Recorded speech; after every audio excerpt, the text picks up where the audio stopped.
Welcome to భాషిని DSC coaching.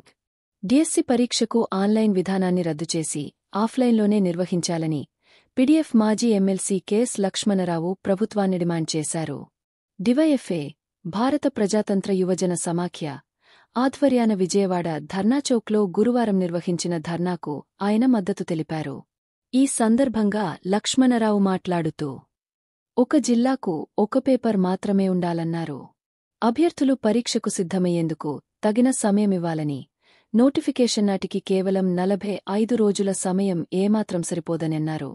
Regular notification లేనందున వయోపరిమితి 47 ఏళ్లకు పెంచాలని కోరారు.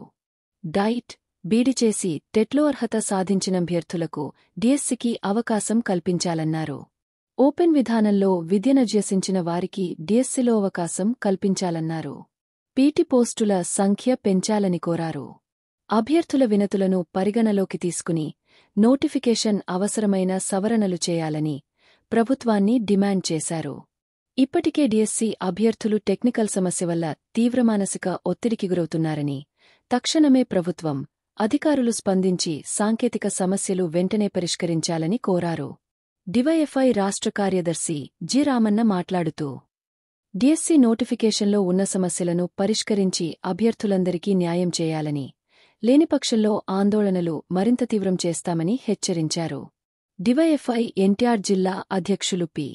కృష్ణ అధ్యక్షతన నిర్వహించిన ఈ కార్యక్రమంలో డివైఎఫ్ఐ నాయకులు, అధిక సంఖ్యలో డిఎస్సి అభ్యర్థులు పాల్గొన్నారు.